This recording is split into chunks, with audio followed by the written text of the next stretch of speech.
Tadbirkor kim? Har qanaqangi krizisda, har qanaqangi muammodan imkoniyat topib yechim bera oladigan odam. Bizga zukko, bilimdon tadbirkorlar kerak.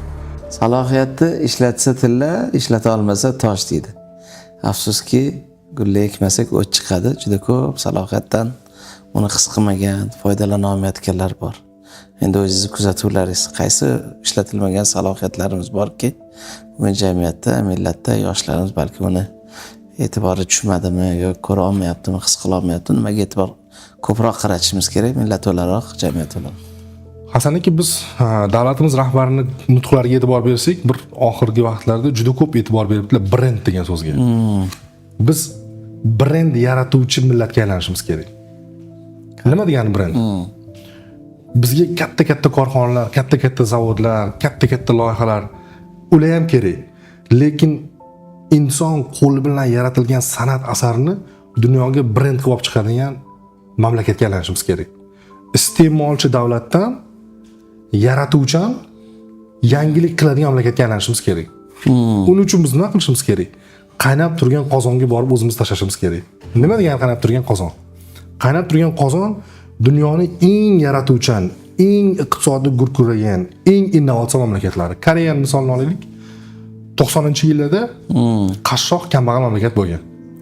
O'z vaqtidagi ta'limga sarmoya, o'z vaqtidagi boshqaruv, o'z vaqtidagi tadbirkorlarga yaratilgan imkoniyat 2017-yil Koreya dunyoning eng innovatsion boy mamlakatlaridan biriga aylandi. Oradan 20 yil o'tdi. O'zbekistonda ham xuddi shunday imkoniyatlar oynasi bor. 2050-yilga borib bizda 27 million manga ish beradigan baquvvat ishchi kuchiga ega mamlakatga aylanamiz. Bu Birlashgan Millatlar Tashkilotining tahliliy ma'lumotlariga ko'ra 27 million insonga ishchi o'rin yaratib berishimiz uchun bizga eng yaxshi yechim har bitta shu iqtidorli insonni o'zini qaysidir kuchli sohada, qaysidir istiqbolli sohada kasbga, tilga va fikrlashga o'rgatish. Insoniyat mana yer yuzida paydo bo'libdiki, bitta qobiliyat insoniyatni har doim eng qiyin risklardan qutqargan, bu fikrlash. Eski davrda, ko'chmanchilik davrida o'sha vaqtdagi katta misol uchun qabilalar, aholilar ham suv atrofiga borib yashab, o'sha joyda qishloq xo'jaligini moslashib ketgan, rivojlantirib, iqtisodni rivojlantirishgan. Unga havas qilgan boshqa qabilalar hujum qilib o'sha joyni egallamoqchi bo'lgan. Suv bor ekan, chiroyli joyda ekan, shu yer bizga bo'lsa edi degan. Qabilalar o'zini himoya qilishni o'rgangan fikrlar. Demak, biz degan yog'ochlar bilan o'zimizni himoya qilishimiz kerak degan. Keyin yog'ochlarga o'q bilan, nayza bilan, olov bilan yoqishni boshlagandan keyin ular devor qurishni boshlashgan. Devor bilan mustahkamlab, keyin devorni buzishgandan keyin g'isht bilan qala qilishni boshlashgan. Sekin-sekin maqsadlar o'zgargan, rejalar o'zgargan. Insoniyat rivojlanib, oltin, qimmatli toshlar, qimmatli buyumlar paydo bo'ldi. Insonlar endi shunga kurash boshladi yer yuzida. Yangi dunyoni tebratadigan kuch paydo bo'ldi. Endi vaqt o'tdi, yana davr o'tdi, salohiyat o'tdi. Endi dunyo neft uchun kurashishni boshladi. Orada insoniyat rivojlanib, taraqqiy tortib, eng qizig'i, agar asrlarga qaraydigan bo'lsak, juda ko'plab davrlardan o'tib, endi insoniyat informatsion katta jang maydoniga keldi. Kimda ko'proq ma'lumot bo'lsa, shu yutadi. Kimda ko'proq ma'lumot insonlar orqali qabul qilib olinsa, shu kuchliroq, shu qudratli.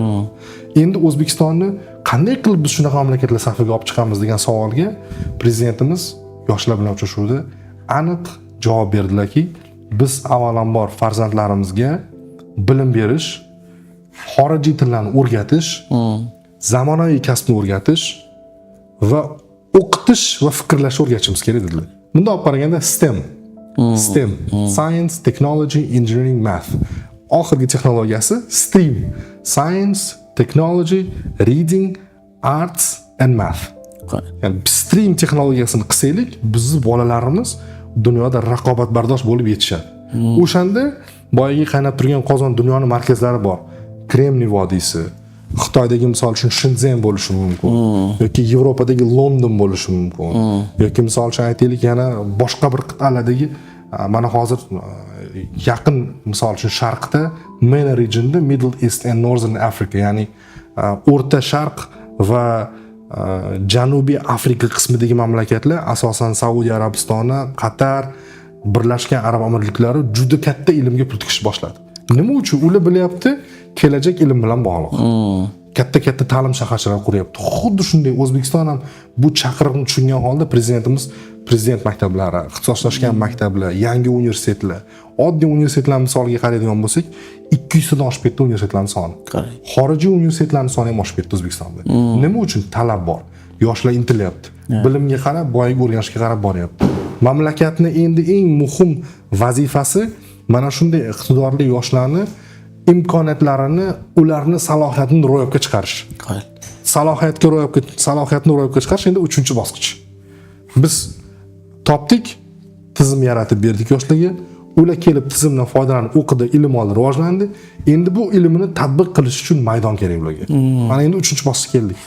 Bu o'zini bilimini amaliyotga oshirish, tatbiq qilish jarayoni bosqichi. Ana endi bu joyda bizga bitta katta savol keladi. Bu og'ir savol, bunga hali hech kim yechim topgani yo'q. Nima beradi sun'iy intellekt bizga?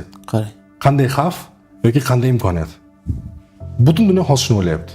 Nima qilishimiz kerak? Sun'iy intellekt millionlab ish o'rnini egallaydi.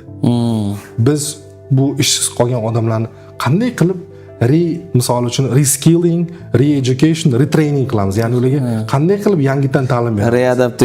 Readaptation. Qanday qilamiz buni? Qanday qilib ularni real voqelikka sun'iy intellekt bilan ishlashga moslashtira olamiz? Mana savol qayerda turibdi. Endi buni ham yechimi bor.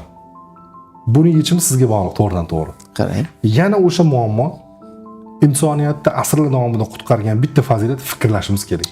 Qarang. Xo'p, fikrlash orqali nima qilamiz desangiz, bir toifa insonlar borki, har qanday vaziyatda ham ular har doim kerakli va juda ham insoniyatga muhim ta'sir o'tkazadigan insonlar sifatida qoladi. Bular tadbirkorlar. Tadbirkor kim?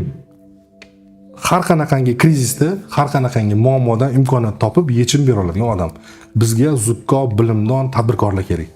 Tadbirkor bo'lish kerak yoshlarimiz. Shunda har qanaqangi sun'iy intellektni biz yenga olamiz. Sababi oddiy dasturchi kechagina dasturlab yurgan texnologiyalarni bugun bitta platforma orqali bemalol bajarish mumkin. Bizga u dasturchi kerak emas. Nima qiladi ertaga u? Ishsiz qoladi. Endi u dasturchi fikrlash kerak. Nima qilish mumkin deb o'zini jamiyatdagi kichkinagina muammoni o'rganadi, startap yaratadi. Atrofiga o'ziga o'xshagan injenerlarni topadi, marketologlarni topadi, bozor o'rganadigan yana mutaxassislarni topadi, texnologlarni topadi. 2-3 shunaqangi loyihalardan ishsiz deb sun'iy intellekt ta'siriga tushgan yoshlar birlashib, o'zini kichkina startapini ochadi. Mana tadbirkorlik. Muammodan yechim topib, startapini qiladi. Biz nimaga o'rgatishimiz kerak? Bu juda ham balandparvoz gap. Juda ham balandparvoz. Men buni tan olaman. Ko'pchilik buni tan olmaydi. Biz 1 million founders degan programma qilishimiz kerak. Qarang. 1 million основатель degan. 1 millionta yosh startaplarni yaratish kerak. Bu juda murakkab, juda ham og'ir, uzoq yo'l. U bir kunda, 1 yilda, balki 10 yilda ham bo'lmas. Lekin biz farzandlarimizning qoniga startap yaratish ruhiyati, kayfiyati, madaniyatini kirgizishimiz kerak. O'shandagina tizim paydo bo'ladi. Xo'sh, biz nima qilyapmiz bu bo'yicha degan savol bor. Bu bo'yicha ham davlatimiz rahbari yechim berdilar. Mana shaxsan o'zimga shunday yo'nalish topshiriq berdilarki, dunyoni hozir MBA, Masters of Business Administration, MBA dasturida Stanfordda shu SEP dasturi bor, Senior Executive Program. Shu joyga borib o'qishimga ruxsat berdilar, qo'llab-quvvatladilar, imkoniyat yaratib berdilar. Bu dunyoning birinchi raqamli hozir universiteti shu sohada. Endi u bizga nima beradi? Qaynab turgan qozonga borishga. Vaqtda. Boyaga aytgan qaynab turgan qozonimni sezish uchun, uni his qilish uchun, u bilan yashash uchun, ularni his qilayotgan fikrlarni bilish uchun biz shu joyga borishimiz kerak. Uni o'rganib, ularning texnologiyalarini olib, O'zbekistondagi ko'prik bo'lib bolalarga bog'lashib berishimiz kerak. Yoshlarga bog'lashimiz kerak. Bu yoshlar dunyoni global muammolarini topib unga yechim bera olsa, bizning mahsulotlarimiz dunyoda brendga aylanishni boshlaydi. Va biz dunyoda iste'molchi emas, yaratuvchi mamlakatga aylanishni boshlaymiz. Lekin qaynab turgan qozonni oldiga issiqdan qo'rqib, kuyasidan qo'rqib, ichiga tushsam tirik chiqammi yo'qmi deb bormasak, qo'rqgan bo'lamiz. Borishimiz kerak. O'rganishimiz kerak. Yoshlarimiz o'rganishi kerak. Dunyoni prezidentimiz bekorga aytmadilar. Dunyoga o'zlaringlarni so'zinglarni aytinglar. Otni qamchilaydigan vaqt keldi dedilar. Bu bizga ochiq oydin signal. Men sizlarga ishonaman, dunyoga mana jahon chempionatiga chiqdik. Dunyoga chiqdik. 48 ta mamlakat ichiga chiqdik mana. Iqtisod bo'yicha ham, startap bo'yicha ham, yangi texnologiya bo'yicha ham 48 tadan kirishimiz kerak. Uning uchun tizim qilib berdilar. Mana hozir bizdagi bitta fond juda katta hozir loyihaga ruxsat berdilar. Maktab bitiruvchilari va talabalar o'rtasida milliy startaplar chempionati. Milliy startaplar chempionati g'oliblari Hasan aka respublikada Kremniy vodiysidagi kompaniyada amaliyot qilish imkoniga ega bo'ladi. Tasavvur qiling, maktabdan bir chekka hududdan kelgan bola o'zini startapi orqali 11-sinfda Google ga borib amaliyot o'tashi mumkin. Endi u bolaning rezyumesi nima bo'ladi? 11-sinf bitirgandan keyin Google da amaliyot o'tagan. Bu bola kim bo'ladi? Kelajakda Google da CEOsi, rahbari bo'ladi. Bu bola biladi, keyingi 20-30 yillik rejasi aniq.